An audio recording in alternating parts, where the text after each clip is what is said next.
செத்து போயிட்டாருன்னா பாதி பேர் நம்ப மாட்டாங்க, சிலையை பார்த்து பயப்படுறாங்க. இந்த தலைவர்கள்லாம் என்ன பண்ணாங்க? எதுக்கு எப்போ பார்த்தாலும் திராவிடம் பெரியார்ன்றீங்களே, என்னத்தை கிழிச்சிங்க? லிட்டரலாக கேட்கணும்னா பசங்க அப்படி தானேப்பா கேட்பீங்க. சும்மா ஆகும்னா உங்கள் பேரில் எழுதிக்கிறீங்க. என்ன பண்ணீங்க? என்ன பண்ணோன்னா 100 வருஷத்துக்கு முன்னாடி உடனே போயிட்டீங்களா 100 வருஷத்துக்கு முன்னாடி அப்படின்னு. ஏன்னா வரலாறு தெரியாததுனால தான் வரவங்களெல்லாம் தலைவராக ஏற்றுக்கிட்டு இருக்கோம். அதனால சொல்கிறேன், 100 வருஷத்துக்கு முன்னாடி பெண்கள் கூட்டத்துக்கு வர முடியாது, பேச முடியாது, இதெல்லாம் உங்களுக்கு தெரிஞ்ச கதை. ஒரு 50 வருஷத்துக்கு முன்னாடி கூட பெண்கள் நிகழ்ச்சிக்கு வருவாங்கன்னு சொன்னால் அவங்கள அனுப்பி வைக்கிறதுக்கு வீட்டில் ரொம்ப யோசிப்பாங்க. இந்த இயக்கம் ஒரு புரட்சி பண்ணுது. என்ன புரட்சின்னு கேட்டிங்கன்னா, தந்தை பெரியார் சொல்லுகிறார், பெண்களே உங்களுக்காக ஆண்கள் பேசணும்னு நினச்சிங்கன்னா அதை விட பிற்போக்கு ஒன்றும் கிடையாது, நீங்களே பேசுங்கன்னார். அடுத்த கட்டம் என்ன ஆச்சுன்னா, திராவிடர் இயக்கத்தில் பெண்கள் பேச வந்தார்கள்.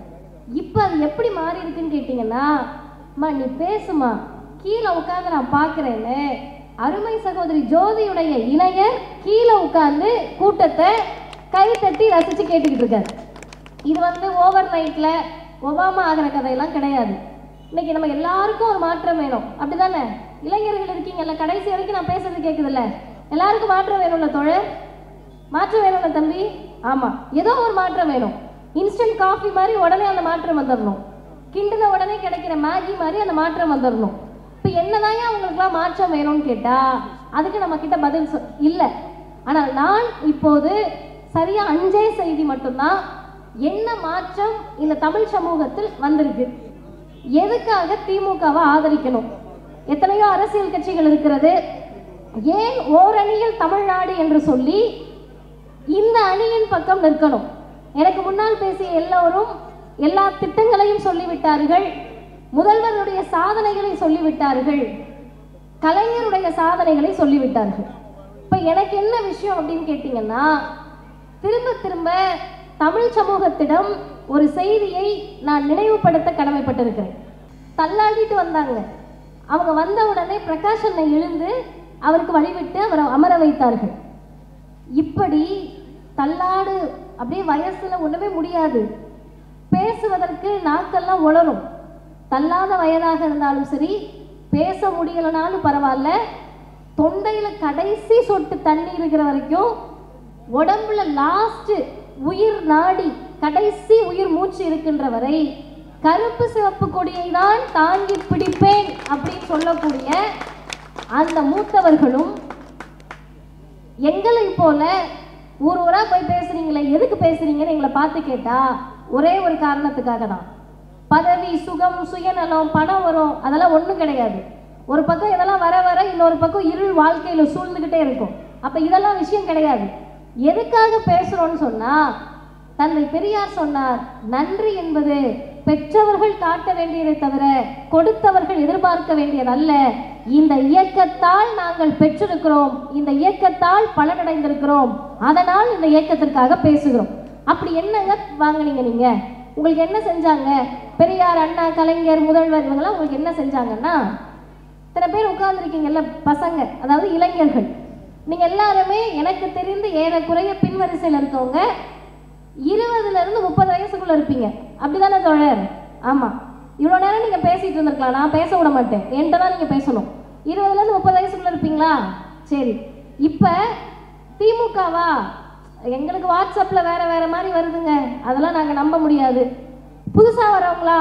அவர் தாங்க, அண்ணன் தாங்க மாற்றத்தை கொண்டு வர போகிறாரு அப்படின்னு நம்மை அறியாமல் ஒரு மமதையில் இருப்போம், இல்லை ஏதோ ஒன்றில் இருப்போம்னு வச்சுக்கோங்களேன். அப்படி இருக்கப்ப 25 வயசு 30 வயசு வரைக்கும் வாழ்க்கையை பற்றி நமக்கு கவலையே இருக்காது.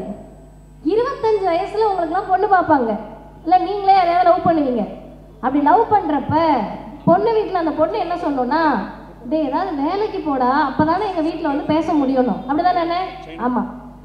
இல்லை உங்கள் அப்பா அம்மாவே பொண்ணு பார்க்குறாங்கன்னு வச்சுக்கோங்க, தம்பி வேலைக்கு போடா, இப்படியே உங்கள் கூட சேர்ந்து பொய் பேசிக்கிட்டு வாட்ஸ்அப் ஃபார்வர்ட் மெசேஜை பார்த்துட்டு பிஜேபி கூடயும் அண்ணன் தம்பிங்களோடையும் சுற்றிக்கிட்டு இருக்காதப்பா அப்படின்னு சொல்லுவாங்க. இப்போ சொந்த அப்பா அம்மா 25 வயசு ஆனோடனே நம்ம வாழ்க்கையை பற்றி ஏதோ ஒரு இடத்துல அவங்களுக்கு கவலை வரும். பிறந்த உடனே ஐயோ இந்த பிள்ளையை பெருசாக்கிடணும்னு கவலை வராது. நம்ம சரியா இல்லைன்றப்ப அந்த கவலை வரும். ஆனா ஒரு இயக்கத்திற்கு, ஒரு தலைவருக்கு, தமிழ் சமூகத்தில் நான் செத்து போனாலும் பரவாயில்ல, எனக்கு பிறகு வரக்கூடிய தலைமுறை ஒருத்தர் கூட உருப்படாம போயிடக்கூடாதுன்னு கவலைப்பட்ட இயக்கத்திற்கு பெயர் திராவிடர் இயக்கம். அதற்காக திட்டங்கள் தீட்டிய தலைவருக்கு பெயர் முத்தமிழறிஞர் டாக்டர் கலைஞர் அவர்கள். கலைஞர் ஒரு நாளும் நம்ம கிட்ட ஓட்டு எதிர்பார்க்கல. இதெல்லாம் செஞ்சா நமக்கு ஓட்டு போட்டுருவாங்க அப்படின்னு கலைஞர் கால்குலேட்டிவா எதையும் பண்ணல. ஒருவேளை கால்குலேட்டிவா அவர் பண்ணியிருந்தாருன்னா மீண்டும் மீண்டும் அவர்தான் முதல்வராக வந்திருப்பார். அப்ப அவருக்கு என்ன கவலை இருந்துச்சு, என்ன பிரச்சனை இருந்துச்சுன்னா, தமிழ் சமூகத்தை சுத்தி பார்க்கறாங்க. சுத்தி பார்க்கிறப்ப பாதி பேர் படிக்கல.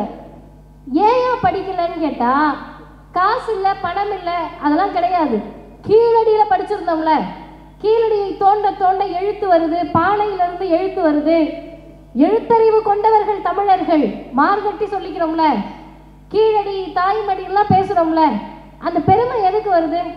கீழடியில நம்ம ஜாதிக்காரவங்களா இருந்தாங்கன்னா, கீழடியில நம்ம மதத்துக்காரவங்க இருந்தாங்கன்னா கிடையாது. கீழடியில் அனைவரும் சமமாக இருந்தார்கள் என்பதற்காக தான் கீழடியை தமிழர்கள் தூக்கி பிடிக்கிறார்கள். இப்ப கீழடியில எழுத்தறிவு இருந்துச்சு, திருவள்ளுவர் படிச்சிருக்காரு, ஔவையார் படிச்சிருக்காங்க. இவங்கெல்லாம் படிச்சப்ப பெரியார் இல்லை, கலைஞர் இல்லை. அப்புறம் எப்படி நாங்கெல்லாம் படிச்சதுக்கு பெரியார் காரணம்ன்றீங்க? மதிவதனையும் ஜோதியும் படிச்சதுக்கு எப்படி பெரியார் கலைஞரும் காரணமா இருக்க முடியும்? அண்ணன் டாக்டர் தான் எப்படி இந்த இயக்கம் காரணமா இருக்க முடியும்? கேள்வி சரிதான தோழர்? சரியான கேள்வி. கீழடியில் பெரியார் இல்லை, அண்ணா இல்லை, கலைஞர் இல்லை, திருவள்ளுவரும் ஔவையாரும் படிக்கிறப்ப இவங்கெல்லாம் இல்லை. இப்போ நாங்கள்லாம் படித்ததுக்கு மட்டும் நீங்கள் காரணம்னு காதில் பூ சுத்துறீங்களா அப்படின்னு எங்களை பார்த்து நீங்கள் கேள்வி கேட்க வேண்டும். அந்த கேள்விக்கு என்ன பதில்னு கேட்டால், கேள்வி சரியானது. கீழடி, திருவள்ளுவர், ஔவையார் எல்லாரும் படித்த சமூகத்தில் 1000 விளக்கு மேற்கு பகுதியில் நின்று கூட்டம் கேட்டுக்கிட்டு இருக்க நம்ம தாத்தாவும் பாட்டனும் எந்த காலேஜில் பிஹெச்டி படித்தாங்க, இல்லை எந்த காலேஜில் பிஏ படித்தாங்க, இல்லை எந்த ஸ்கூலில் 12வது முடித்தாங்க? ஏன் முடிக்கல? 3000 வருஷத்துக்கு முன்னாடி படித்த தமிழர்கள், திருக்குறளை எழுதிய திருவள்ளுவர், ஆத்திச்சூடி எழுதிய ஔவையார், இவங்கெல்லாம் படித்தப்ப இந்த ரோட்டில் ஏதோ ஒரு இடத்துல தள்ளுவண்டி கடை வச்சிருக்கிறவரோட பாட்டி ஏன் சார் படிக்கல? அதுக்கு தான் பதில், அவர்களெல்லாம் படித்த போது ஆரிய பார்ப்பனியம் இங்க வரல. உங்க தாத்தாவும் என் தாத்தாவும் படிக்கிறப்ப ஆரிய பார்ப்பனியம் இங்க வந்துச்சு. வந்தது சாதாரணமா வரல. இன்னைக்கு புதுசா கட்சி ஆரம்பிக்கிறவங்களுக்கு ஆரியம்னா என்னன்னு தெரியுமானே நமக்கு தெரியல. ஏபிசிடி மாதிரி ஐயோ ஆரியம்னா என்ன அப்படின்னு கேட்கக்கூடியவர்களுக்கு போய் சொல்லுங்க. நான் தைரியமா வந்து அந்த சிவப்பு சட்டனை பார்த்து, ஆனால் நீங்கள் உங்கள் பிள்ளைய ஸ்கூலுக்கு அனுப்பக்கூடாது அப்படின்னு சொல்ல முடியுமா? ஒன்றும் வேண்டாம். இங்கே அக்காவை பார்த்து, அக்கா நாளையிலேருந்து நீங்கள் கட்சி கூட்டத்துக்குலாம் வர முடியாது அப்படின்னு நான் சொல்ல முடியுமா? நீ யாரு சொல்லன்னு கேட்பாங்கல்ல. நீ யாரு சொல்லன்னு என்னையவே கேட்குறப்ப வேறு ஒரு இனம், வேறு ஒரு மொழி பேசக்கூடியவர்கள், நமக்கும் அவங்களுக்கு சம்மந்தமே கிடையாது. அவங்க வந்து நீ படிக்கக்கூடாதுன்னு சொன்னப்ப ஒட்டுமொத்த தமிழ் சமூகமும் சரிங்க சாமி அப்படின்னு கும்பிடு போட்டுட்டு குனிஞ்சு நின்னாங்க. ஒரு தலைவர் தான் கேட்டாரு, உனக்கும் எனக்கும் என்ன சம்பந்தம், அப்பாலே போ என்று சொல்லி ஆரியத்தை அலற வைத்து திராவிட சமூகத்தை, தமிழ் சமூகத்தை மானமும் அறிவும் கொண்ட சமூகமாக மாற்றியது பகுத்தறிவு பகலவன் தந்தை பெரியார் என்ற தலைவர். பெரியார் கண்ட கனவை நிறைவேற்றுவதற்கு ஒரு தலைவர் வேணும்ல. நீங்களாம் இப்போ கலைஞரோட ஃபோட்டோவை பார்த்தீங்கன்னா ஏதோ ஒரு முதலமைச்சர் இருந்தார் போல, அவர் இறந்துட்டாரு, அவரை பற்றி பேசுறீங்கன்னு நினைக்கலாம். நான் உணர்வு பூர்வமாக சொல்லுகிறேன், மனதின் அடியாளத்திலிருந்து சொல்லுகிறேன். அருமை தோழர்களே, நாகப்பட்டினம் மாவட்டம் எல்லாருக்கும் தெரியும். அதுக்கு பக்கத்தில் திருமருகல்னு ஒரு ஊர். அந்த ஊரில் இதே மாதிரி ஒரு பொதுக்கூட்டத்துக்கு நான் போனேன். காரில் என்னை கூட்டிகிட்டு போனவங்க ஒரு டீச்சர். நல்லா கேட்டுக்கங்க, இளைஞர்கள் கேட்டுக்கங்க. அவங்க பின்னாடி உட்காந்துட்டு என்கிட்ட பேசிட்டே வராங்க. ஒரு பொண்ணு, ஒரு 13-14 வயசு இருக்க பாப்பா, ரெட்டை ஜடை, ஸ்கூலுக்கு போயிட்டு அப்படியே இருக்கு, கலர் ட்ரெஸ் போட்டுட்டு சைக்கிளில் போகுது. இது ஒரு விஷயமாங்க? சைக்கிளில் ஒரு குழந்தை போகிறது விஷயமா?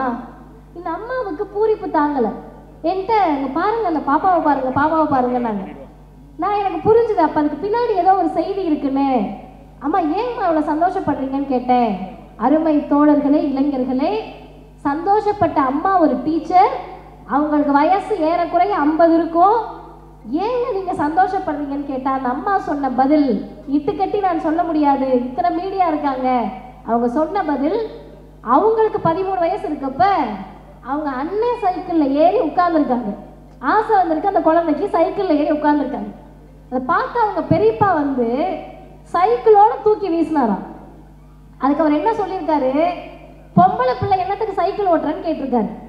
இதை அவங்க சொல்லிட்டாங்க, முடிஞ்சிருச்சு. இன்னைக்கு அவங்க அரசு பள்ளியினுடைய ஆசிரியர். இந்த கூட்டத்துக்கு போக போக எனக்கு நினைவு எங்கெங்கேயோ போய் நான் அங்கு சொன்ன செய்தி இங்கு சொல்லுகிறேன். அவங்களுக்கு 50 வயசு. இப்போன்னா ஏறக்குறைய 34 வருஷத்துக்கு முன்னாடி, 36 வருஷத்துக்கு முன்னாடி இருக்குமா, 40 வச்சுப்போமே, 40 வருஷத்துக்கு முன்னாடி சொந்த மகள், பெரியப்பான சொந்த பிள்ளை தானே, சொந்த பிள்ளை சைக்கிள் ஓட்டுறதை தாங்கிக்க முடியாத பெரியப்பா இருக்க ஊரில், இருந்த ஊரில், இன்னைக்கும் இருக்க ஊரில் தான் பெறாத பிள்ளைகளுக்கு காவல்துறையிலும் இராணுவத்திலையும் வேலை வேணும், சொத்துல சம உரிமை வேணும்னு 100 வருஷத்துக்கு முன்னாடி கேட்ட இயக்கத்திற்கு பெயர் திராவிடர் இயக்கம். தலைவர் தந்தை பெரியார். பெரியார் கண்ட கனவை யார் நிறைவேற்றினார்கள்? நிறைவேற்றுவதற்கு யாருக்கு துணிச்சல் வந்தது? பெண்களை காவல்துறையில் நியமித்து பெண்களுக்கு தகப்பன் சொத்தில் சரிசமமான உரிமையை தந்தவர் முத்தமிழறிஞர் டாக்டர் கலைஞர் அவர்கள். கலைஞரை உச்சி முகர்ந்து பாராட்டக்கூடிய நேரத்தில் முதல்வருக்கு நான் நன்றி சொல்ல வேண்டும். இது ஒரு ப்ராசஸ். நீங்க மந்திரம் போட்டு முட்டை தயாரிச்சு விட்டு ஜீபூம்பா போட்டு அந்த மாற்றம் கிடையாது. பெரியார் நினைக்கிறார், கனவு காண்கிறார், கலைஞர் சாதிக்கிறார். அதற்கு ஒருபடி மேல போய் முத்துவேல் கருணாநிதி ஸ்டாலின் என்ற முதல்வர் என்ன பண்றாருன்னா, பெண்கள் பெயரில் சொத்தை பதிவு செய்தால் 1% உங்களுக்கு கட்டணம் கிடையாதுன்றாங்க. இதெல்லாம் எந்த மாநிலத்தில் யோசிக்க முடியும்? பெண்களை பற்றி இவ்வளவு யோசிக்க வேண்டிய தேவை என்ன? இதெல்லாம் நான் பேசுறப்ப உங்க எல்லாருக்கும் ஆத்திரம் வரணும், உங்க எல்லாருக்கும் கோபம் வரணும். ஏன் கோபம் வரணும்னா, இதெல்லாம் பண்ணி தான் பொம்பளை பிள்ளை ஓவரா வாய் பேசுது, அதுக்கு பிடிச்சதை பண்ணுது அப்படின்னு உங்களுக்கு ஆத்திரம் வரணும். இளைஞர்களுக்கு இன்னும் கோபம் வரும். எதை கேட்டாலும் அவன் அவளுக்கு பிடிச்சதான் பண்றா, இதுல நீங்க வேற அதை செய்யறோம் இதை செய்யறோம்னு சொல்றீங்களே. அப்பதான் நீங்க யோசிக்கணும், இவர்கள் யாருக்கு செய்தார்கள் என்றால், அமர்ந்து கேட்கக்கூடிய இளைஞர்களுடைய அம்மாவுக்கும் அக்காவுக்கும் உங்களுடைய செல்ல மகளுக்கும் உரிமை வாங்கி தந்த இயக்கத்திற்கு பெயர் திராவிடர் இயக்கம். அந்த தலைவருக்கு பெயர் முத்தமிழறிஞர் டாக்டர் கலைஞர் அவர்கள். சரி, இதெல்லாம் பண்ணிட்டீங்க, தமிழ்நாட்டில் பிரச்சனையே இல்லையா? அவ்வளோ பிரச்சனை இருக்குங்க. ஃபேஸ்புக் வாட்ஸ்அப்பை திறந்தோம்னா காலையில் எழுந்த உடனே பல்லு விளக்கி முகம் கழுவுறாங்களோ இல்லையோ, திமுகவுக்கு எதிராக போஸ்ட் போடுறாங்க, சிஎம் திட்டி போஸ்ட் போடுறாங்க, கலைஞரும் பெரியாரும் செத்துட்டாருன்னா நம்ப மாட்டேன்றாங்க, அவங்களும் இழுத்து போஸ்ட் போடுறாங்க. இப்படி இவ்வளோ பிரச்சனையை வச்சுக்கிட்டு நாங்கள் என்னத்துக்கு திமுகவை ஆதரிக்கணும்? அந்த கேள்வியை இளைஞர்கள் பேச வர எல்லா திமுக காரங்ககிட்டையும் கேட்கணும். நீங்கள் கேட்டாங்கன்னா நாங்கள் பதில் சொல்ல முடியும். என்ன பதில்? பிரச்சனை இருக்கா? ஆமாம். 0% வைலன்ஸ், 0% கிரைமே இல்லைங்க, குற்றமே இல்லைங்க அப்படின்னு உலக நாடுகளில் போய் நீங்கள் தேடினீங்கன்னா கடல்லையே இல்லை. மனிதர்கள் இருக்கக்கூடிய இடத்தில் அதை நீங்கள் தேட முடியாது. அப்போ இதெல்லாம் இருக்கிறப்பயே ஏன் முதல்வரை ஆதரிக்கிறோம், திமுகவை ஆதரிக்கிறோம்னா, பிரச்சனை நடந்துருச்சு சார்னு தகவல் வந்தா, ஓ அப்படியா, நாளைக்கு காலையில் நான் டிவியை பார்த்துக்கிறேன் அப்படின்னு சொல்லாம, பிரச்சனை நடந்ததை உறுதி செய்து பிரச்சனையில் அதிகாரிகளின் பக்கம் நிற்காமல் சாமானிய மக்களின் பக்கம் நிற்பதால் முத்துவேல் கருணாநிதி ஸ்டாலின் என்ற முதலமைச்சரை ஆதரிக்கிறோம். பிரச்சனை நடக்கிறப்ப அதிகாரிகளை காப்பாற்ற வேண்டும், ஆளும் வர்க்கத்தை காப்பாற்ற வேண்டும் அப்படின்னு நினைச்சா அதற்கு பெயர் அதிமுக, அமித்ஷா திமுக. மக்களோடு நிற்பேன் என்று சொன்னால் அதற்கு பெயர் திராவிட முன்னேற்ற கழகம் என்பதை தமிழ்நாட்டின் முதலமைச்சர் நிரூபித்திருக்கிறார். இப்போ யோசிச்சு பாருங்க, மத்தளத்துக்கு 2 பக்கம் இடி மாறி முதல்வர் 2021 தேர்தலில் ஒரு ஸ்டேட்மெண்ட்டை முன் வச்சு தான் தேர்தலை சந்தித்தார்கள்.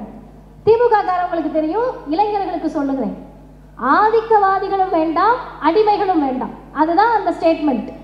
ஆதிக்கவாதிகள் யாரு? பிஜேபி. அடிமைகள் யாரு? மரியாதைக்குரிய எடப்பாடி பழனிசாமி அன்கோ. அதில் அதிமுகன்னு சொல்ல வேண்டாம், எடப்பாடி பழனிசாமி அன்கோன்னு வச்சுப்போம். இவர்கள் எல்லாரையும் ஒரே வரிசையில் நிறுத்தி ஏன் பார்க்கணும்? இவங்க எல்லாரையும் தனித்தனியா நம்ம டார்கெட் பண்ணலாமேன்னு கேட்டா, நான் வெளிப்படையாக சொல்லுகிறேன், 2026 தேர்தலில் 2 அணிதான் போட்டி போடுகிறது. மும்முனை, 4 முனை, 5 முனைலாம் இல்லை. அது சும்மா டீ விவாதத்துக்கு வச்சுக்கலாம். 2 முனை தான். ஒரு முனைக்கு பெயர் பிஜேபி காவி கொடி தாங்கிய ஆரிய அணி, இன்னொரு அணிக்கு பெயர் கருப்பு சிவப்பு கொடி தாங்கிய திராவிட முன்னேற்ற கழக தலைமையிலான திராவிட அணி. இந்த 2 அணியில சண்டை நடக்க போகுது.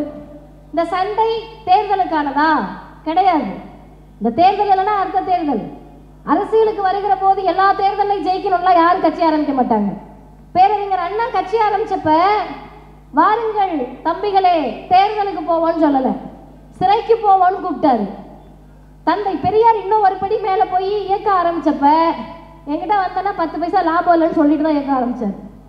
கலைஞர் உங்களை எல்லாம் அழைத்த போது, எல்லா தடவையும் நம்ம தான்ப்பா ஜெயிப்போம் வாங்கப்பா அப்படின்னு கூப்பிடல, உடன்பிறப்புகளே சமத்துவத்தை பேசுவதற்கு வாங்கன்னு கூப்பிட்டாரு.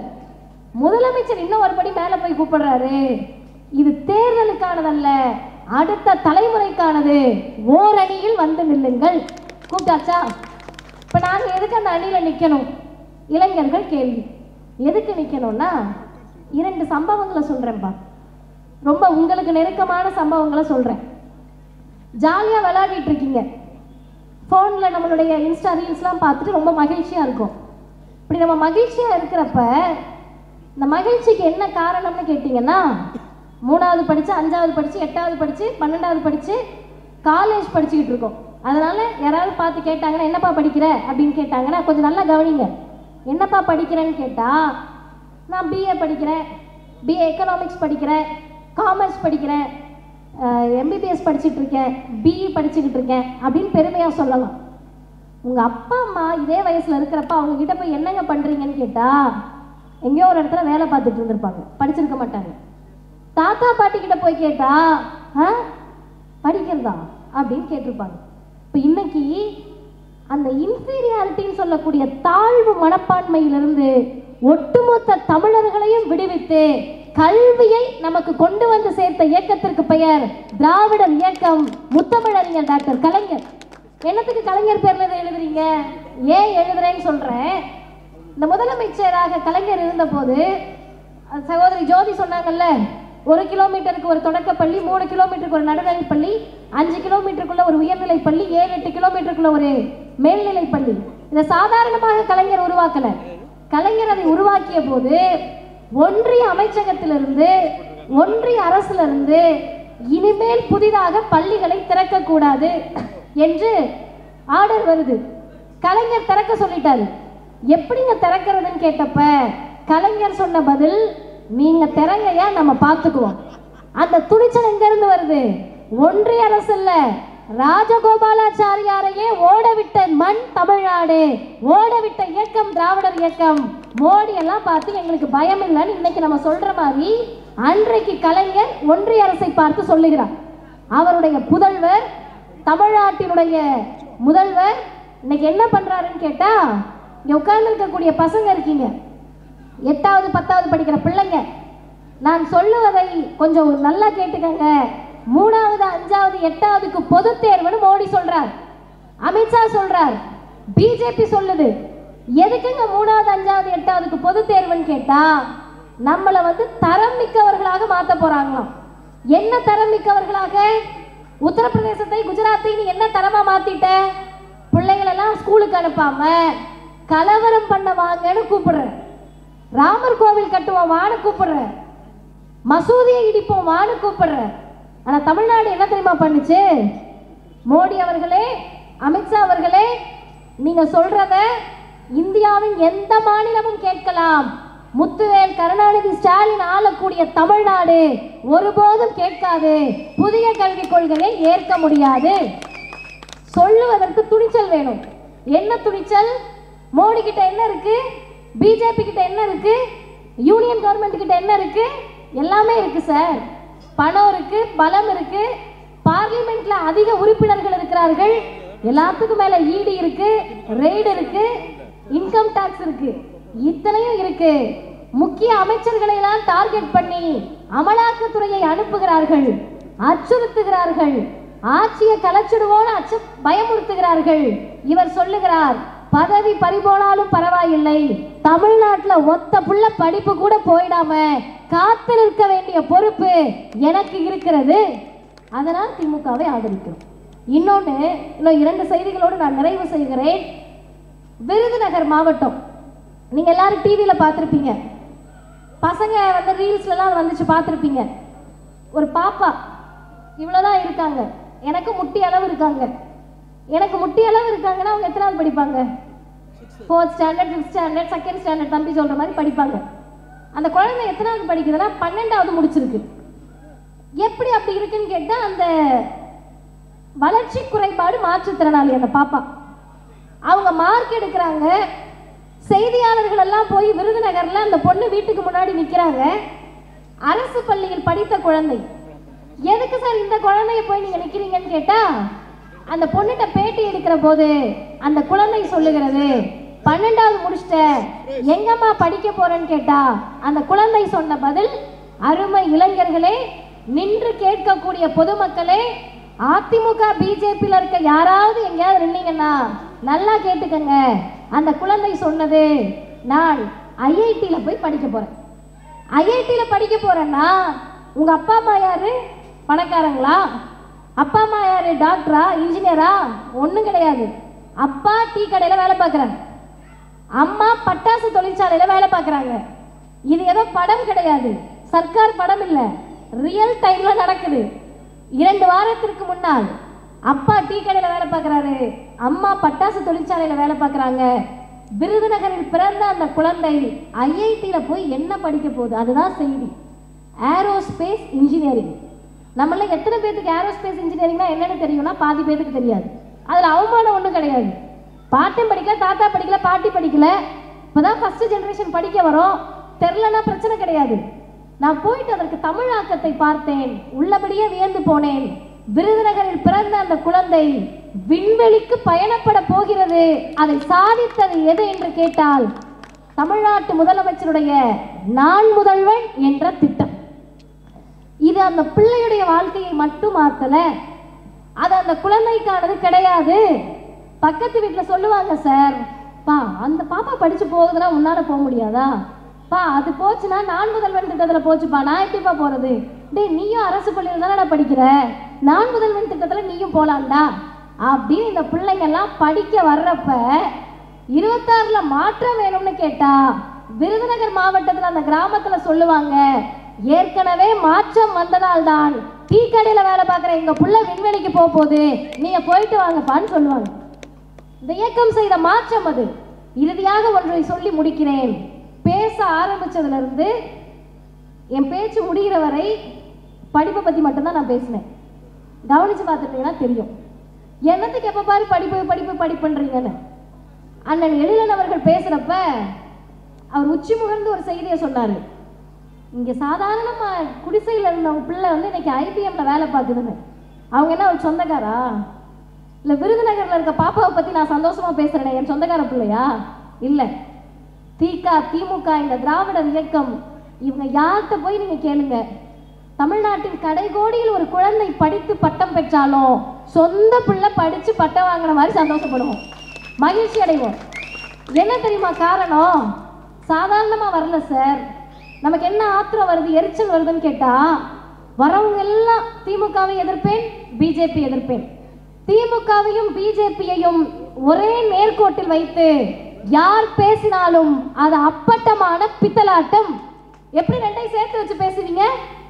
பிள்ளை படிக்க கூடாதுன்னு புதிய கல்விக் கொள்கையை கொண்டு வருவது பிஜேபி, எதிர்ப்பது திமுக. என் பிள்ளையும் உங்க பிள்ளையும் டாக்டர் ஆகக்கூடாதுன்னு நீட்டை கொண்டு வந்தது பிஜேபி, நீட்டை எப்போதும் எதிர்ப்போன்னு சொல்றது திமுக. எப்படி ஒன்னா வைப்பீங்க? பெண்கள் படிச்சா ஓடி போயிடுவாங்கன்னு சொன்னது காஞ்சி பெரியவா. இப்ப முதல்ல ஆம்பளை பிள்ளைக்கு முன்னாடி பொம்பளை பிள்ளைய படிக்க வைன்னு சொன்னது பெரியாரும் திராவிடர் இயக்கமும். இது எப்படி நீங்க ஒண்ணா சேர்த்து வைப்பீங்க? இன்னொரு பக்கம் வாங்கல, படிப்பு படிப்பு படிப்பு, எதை படிச்சு விட்டாலும் பரவாயில்ல, படிப்பை விட்டாதான் எதுக்கு தெரியுமா சொல்றோம்? படிச்சா அறிவு வரும், அறிவு வந்தா சரியான இடத்தில் இருப்போம். அப்ப நீங்க உடனே ஐபிஎஸ் படிச்சுட்டு அண்ணாமலை எப்படி இருக்காருன்னு கேட்கக்கூடாது. அதெல்லாம் ரேர் கேசஸ், அதெல்லாம் நீங்க கணக்குல சேர்க்கக்கூடாது. நான் சொல்றது பகுத்தறிவோடு சேர்ந்த படிப்பு, படிப்போடு சேர்ந்த பகுத்தறிவு. அந்த பகுத்தறிவோடு நீங்கள் சிந்தித்தால் 2026 திராவிடம் வெர்சஸ் ஆரியம், திமுக வெர்சஸ் மற்ற எல்லா அணிகளும் நீங்கள் சேர்த்து வைத்து பார்க்கிற போது இறுதியில் நீங்க கண்ணை மூடி யோசிச்சீங்கன்னா, நீங்க அதிமுக காரா இருக்கலாம், பிஜேபி காரா இருக்கலாம், ஆர்எஸ்எஸ்ல ஊறி போனவரா இருக்கலாம், யாரா இருந்தாலும் புள்ள இருக்கும்ல, உங்களுக்கு பெத்த புள்ள இருக்கும்ல.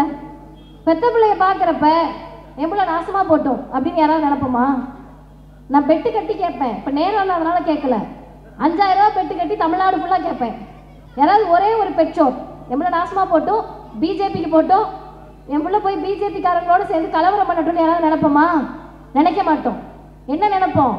நான் படிக்கல, என் பிள்ளை எப்படியாவது படிச்சிடணும் சாமின்னு நினைக்கக்கூடிய பெற்றோர்கள் தமிழ்நாட்டில் மட்டும்தான் இருக்கிறார்கள். எந்த தைரியத்தில் இந்த முதல்வர் இருக்கிறார்? இன்னைக்கு காலையில் ஒரு வீடியோ பார்த்தேன், அவ்வளவு நிகழ்ச்சியாக இருந்தது. அந்த அம்மா பூண்டு உடைச்சிட்டு இருக்காங்க. பூண்டை தட்டுவாங்களாக்கா? அது தட்டிக்கிட்டு இருக்காங்க உட்காந்து கிலோ கணக்கில். ஒரு நைட்டி போட்டுட்டு, ரொம்ப எளிய குடும்பம்.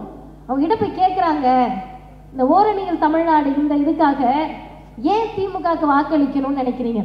அந்த அம்மா சொன்ன பதில், கலைஞர் மட்டும் இல்லைன்னா இன்னைக்கு என் பிள்ளை உசுரோட இருக்காரு. ஏன் கலைஞர் என்ன டாக்டரா? எப்படி உங்க பிள்ளை உசுரோட இருக்குன்னா, திடீர்னு பிள்ளைக்கு ஹார்ட்ல நோயின்ட்டாங்க, டாக்டர்கிட்ட ஹாஸ்பிட்டல் தூக்கிட்டு ஓடணும், காசு இல்லை, கவலைப்படாதீங்க, கலைஞர் காப்பீட்டு திட்டம் இருக்கு, சர்ஜரி பண்ணிடலான்னு சொன்னாங்க. என் பிள்ளை இன்னைக்கு நல்லா இருக்கான். எனக்காக இல்லைனாலும் என் பிள்ளைக்காக திமுகவுக்கு தாங்க ஓட்டு போடுவேன். இதை நீங்க பிஜேபியோடு எப்படி ஒப்பிட முடியும்? எந்த வகையில் ஒப்பிட முடியும்? அப்ப எல்லாருக்கும் என்ன முக்கியம்னா, பெத்த பிள்ளை முக்கியம்ல. பெத்த பிள்ளை படிக்கணும்னா நீங்கள் நிற்க வேண்டிய ஒரே அணி திராவிட முன்னேற்ற கழக தலைமையிலான அணி. என் பிள்ளை வேலைக்கு போகணும், நுனிநாக்கில் ஆங்கிலம் பேசணும், மேக்ஸ் புக்குக்கு 50 ரூபா கொடுங்கமான்னு முத நாள் கேட்டுட்டு அடுத்த நாள் போய் கணக்கு புக்குக்கு 50 ரூபா கொடுங்கமான்னு கேட்டாலும், கணக்கும் மேக்ஸும் ஒன்றுன்னு தெரியாத குடும்பத்தில் பிறந்த பிள்ளைகள் இன்றைக்கு இன்ஃபோசிஸ்ல உட்கார்ந்து லேப்டாப்பை தட்டிக்கிட்டு இருக்காங்கன்னா காரணம் பேரறிஞர் பெருந்தகை அண்ணா கொண்டு வந்த இருமொழி கொள்கை என்ற அந்த திட்டமும் அந்த சட்டமும். அதை இன்றைக்கும் உயிராக நேசித்து மண் மொழி மானம் காக்க ஓரணியில் திரள்வோம் என்று முதல்வர் சொல்லுகிறார். மானம்னா என்ன? இந்த டிவியில வருதுல்ல, மானம்லாம் வேட்டி சட்டை மற்றதெல்லாம் வாழ மாட்டேன், அந்த கதை கிடையாது. அதெல்லாம் ஜாதி பெருமை பேசுற கதை. ஒரு ஜாதி பெருமையும் இல்லை, ஒரு மத பெருமையும் இல்லை. நாம் சொல்லக்கூடிய மானம் என்பது தன்மானம் என்று சொல்லக்கூடிய சுயமரியாதையை நாம் பேசுகிறோம். மோடியை பார்த்து சொல்லுகிறோம், பிஜேபியை பார்த்து சொல்லுகிறோம், அவர்களுடைய அல்லக்கைகளை பார்த்து சொல்லுகிறோம். நீங்கள் மானத்தை இழந்து சுயமரியாதை இழந்து திராவிடத்தை கொச்சைப்படுத்தக்கூடிய பிஜேபிக்கு காலுக்கு கீழே உட்கார்ந்துருக்கீங்க. சுயமரியாதையோடு நாங்கள் பிஜேபியை எதிர்த்து நிற்கிறோம், ஓரணியில் நிற்கிறோம் என்பதற்கான அர்த்தம் தான் மானம் காக்க. மண் காக்கனா என்ன? நம்மளாம் என்ன விவசாயிகளா? அக்ரிகல்ச்சர் எதுவும் படிச்சிருக்கோமா? அந்த மண் இல்லை. என்ன மண்? இந்த தமிழ்நாடு, தமிழ் மண். இந்தியா என்ற மிகப்பெரிய துணை கண்டத்தை 140 கோடி மக்களை ஆளக்கூடிய பிஜேபி, ஆர்எஸ்எஸ் பயிற்சி பெற்ற மோடி, 24 மணி நேரமும் கலவரத்தை தூண்ட நினைக்கக்கூடிய பிஜேபி, பாவம் பப்பு இங்க வேகாதுப்பான்னு சொல்றோம்ல, அந்த தமிழ்நாட்டை காப்பதற்கு ஓரணியில் திரள்வோம். மொழி காக்க, நான் திராவிடர் கழகத்தில் இருக்க பிள்ளை, பெரியாரியவாதி, மொழியின் மீது அப்படியே உருகி உருகி பற்றோடு அப்படிலாம் இல்லை.